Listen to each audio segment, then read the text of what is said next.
We are a little behind schedule, and everybody's getting a little hungry, so we're going to switch things up a little bit, and we're going to have Q&A now. So our speakers, David, I know needs to head back into the city, so we're going to go ahead and ask if you all have any questions for our speakers now. I'm asking you guys to go ahead and come on up, and Allie and John to grab microphones. And if John isn't back, Robin, can you come up and grab a microphone? And we'll have Q&A, and then discussion time can be during lunchtime. So that way we can kind of do two things at once, which we sometimes do in the office at Anglicans for Life. So, all right. Questions for our speakers? Okay. We've got two right here. Lauren and husband. Rich? Zena, right here. Zena, you mentioned that. Hold on, I just want to say thank you for calling me first. You mentioned that we're fellow New Yorkers. Yes. Margaret Sanger wrote a letter to Procter & Gamble, something about getting pastors on board. Could you explain that a little more? Well, no, she wrote a letter. Well, she had gone, the letter If itself. I got it wrong, forgive me. I got it at 2 a.m. So. Okay, no, it took me like 6.5 hours to get from Maryland to here. Anyway. No, I know. But anyway, no, she wrote a letter because she had been out of town, and I think Clarence Gamble was sick, and she would just she wrote him a personal letter. And in part of the letter, I was just referring to part of the letter, that she said she was more concerned about the Negro Project and how that was going, because she didn't want word to go out that they wanted to exterminate the Negro population. It was just a personal letter that she wrote to him, and it's actually on record at the Library of Congress. Yes, and in some of her papers. Is that for me too? This one is for Zena also. Could you repeat? She's feeling like a rock star right now. Okay. Could you repeat the names of the organizations you mentioned? Yes, the first one is LEARN for short, but it's Life, Education, and Resource Network. This is the first one. Life, Education, and Resource Network. That's LEARN. And the second one, are we ready for the second one? Okay, the second one is the National Black Pro-Life Coalition. Okay. Other questions? Oh, we have one more right up front here.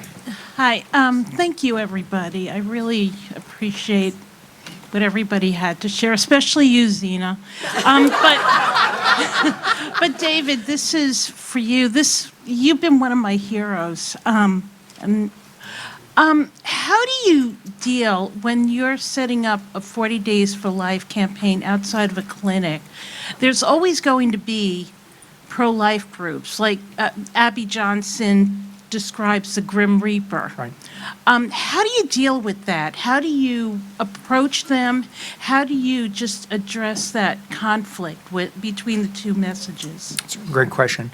I was actually just last night talking with one of our 40 Days leaders I'm going to blank on the state, but she was sharing that this was her hardest campaign, the one she just completed, because there were other groups that came out who had a much more confrontational approach to things. And it's a real challenge. And also, it creates a stigma that anybody who goes out in front of an abortion facility is a judgmental, yelling, you're going to hell type of a person. Here's the challenge. The opportunity to gather in the public right-of-way is not exclusive to just us. I know that's a challenge. And as a result of that, you will have people who will have different approaches to what they do out there. We've had pro-choice people come out there and hold demonstrations until the Planned Parenthood folks come running out and say, no, you're killing our business, go away, because they know the people out there deters business.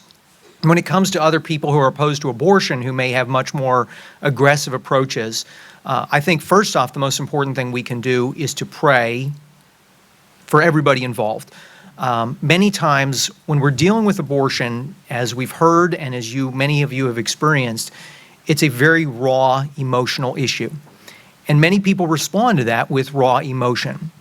And that's why I think it's important to, if we have people, the Grim Reaper, I was in that town where Abby Johnson tells the story. I knew the person who was in the Grim Reaper costume.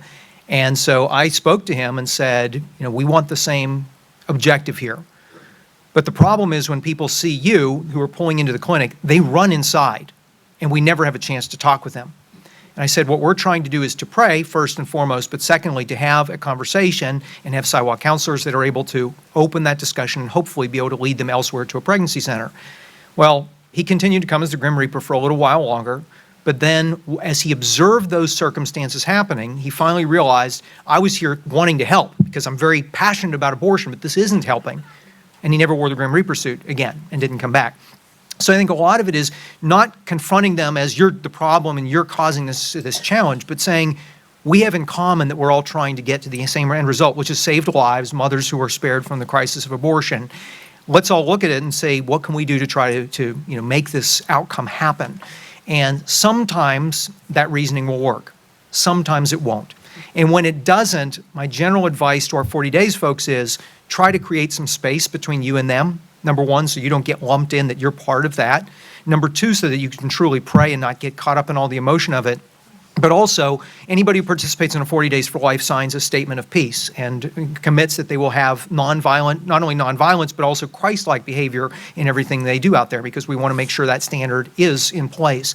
And as a result of that, we want them to then be able to tell the authorities and anybody else involved, hey, those are other people. They have just as much right to be here as we do, but we're doing things a separate way. So, you try to reason, you try to love, you pray that the situation will resolve itself, but when it doesn't, separate. And the last thought I will have on that is many times the people who come out with a much more aggressive approach, they kind of flare up, and many times that's hard to sustain that level of emotion. Many times they will have a fade of that intensity, and they will either drift away or go take on some other issue. So sometimes just time will help to heal that as well. I have a follow-up, twofold question for David. What is a typical response? You mentioned a little bit of the clinic workers when you're out there. What is a typical response to the prayer vigils? And I also wanted to know what was the most difficult thing about organizing an international prayer movement? Okay. The clinic workers at first do not like what we do, and Planned Parenthood internally refers to it as 40 days of harassment. And we understand that. I mean, they view it as we're out there judging them. And hence the reason I think it's more important than ever that we go out and reflect Christ in every interaction we have.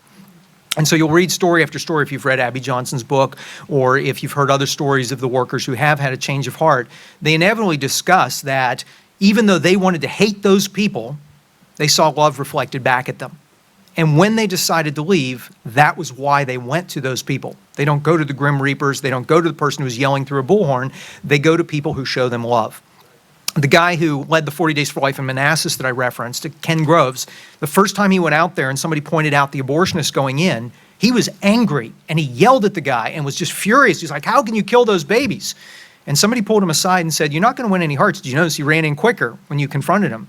And so he had to go get away from the clinic for a while, get on his knees, get right with God, and start to view that abortionist as a human, there but for the grace of God go any of us, and start to pray for him. And then he began to build that relationship so that years later, when the abortionist was finally ready, he came to Ken and said, I need to see a priest. And that was his journey out of the abortion industry. So it's how we reflect Christ in what we do. The second part I can address very quickly. How do we deal with the international aspect?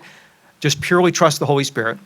Everything about 40 Days for Life has been people raise their hands and say, I want to do this where I live. We've never been able to insert ourselves into any city or any place, but clearly the Holy Spirit has to move. The language barriers have certainly been a challenge, but most places there's been somebody who had at least enough command of English that they're able to translate and localize the campaigns for their own. But it has just been we just hold on for the ride and just trust God's going to keep on moving things forward. But it's been crazy.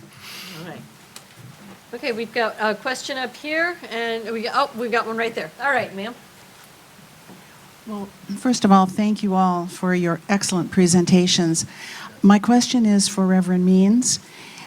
If you are observing someone who's fairly close to you, who is showing signs of having an abortion in the past and is suffering with that decision, knowing that there are resources out there that could help them, do you have a suggestion for how do you approach them? Do you approach them?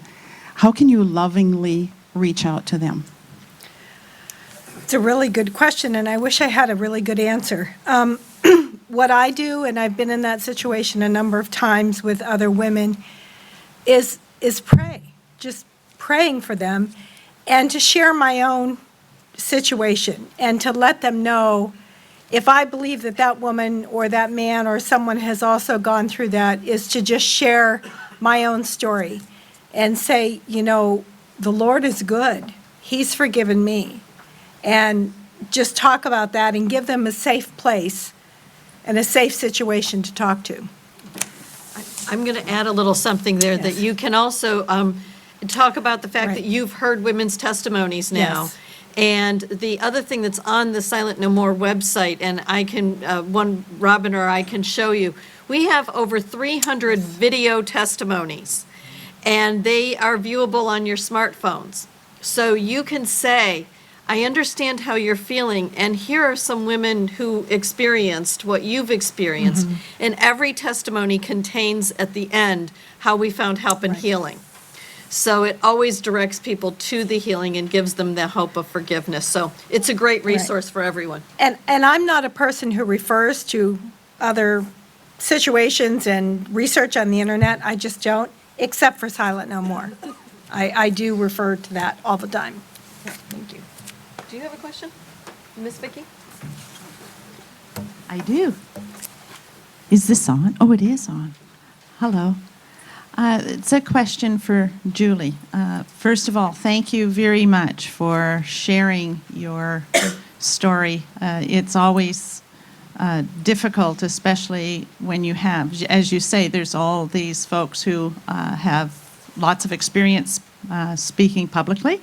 And so to come and share your story, I also was very touched, as I've had 2 miscarriages myself. And as the pro-life movement didn't quite know how that fit, where I fit. So today, this was a very important learning piece for me. Also, as the National Director of Anglicans for Life Canada, excited to hear about your ministry and how we might be able to bring these kinds of ministries to the Anglican Church, both here in the U.S. and in Canada. So can you speak just a little bit about how we do might be that. able to do that? Sure. Thank you. That was really one thing I didn't, I think it explained it in the PowerPoint more, but what we do, you can contact us at the center, and I left some business cards in the back. And basically, Elizabeth Ministry started in one parish, and now we have them worldwide. But it is a group of women mostly, and we do have some men ministers, that we help infertility, help people going through adoptions, stillbirth, miscarriage. We also do have a portion of our ministry that deals with pornography addiction. And generally, your church would gather women that have been through it. So women like me that can mentor women going through situations like this. It's modeled after Elizabeth and Mary. And nobody knows better what somebody's going through than somebody that has gone through it. Like, I would never tell you, I'm so sorry about your miscarriages, but I would never tell you I understand how you feel. I have walked in similar shoes. So I'm able to sit at somebody's bedside in the hospital. My husband has gone with me. Men deal with miscarriage very differently, and it's very hard for them to grieve. So my husband has gone with me to meet with couples that are having a difficult time. But basically, it's that one-on-one mentoring. Some of our chapters have added what I mentioned, the meals, and we call that a Martha ministry, where once a month, the ladies at the parish that I was at, they get together and they make meals, usually chicken pot pie. My daughter swears it's the best ever. And they freeze it. So when somebody is either like I was on bed rest or coming home from surgery, and it's not only women, even when we know other parish members that have some hardships, we can bring them frozen meals when they need them. But it's basically that one-on-one, I kind of know what you're going through. So it is duplicatable? Yes. In any church? Yes, No. yes, because we, as the international headquarters, we don't, like, if somebody from your parish called us and you had an Elizabeth ministry, we would direct them to you. If somebody called us and you didn't, we would find one near them. So we don't actually, unless we have to, actually do that one-on-one mentoring. We just have the different Elizabeth ministries and parishes throughout the world. Okay.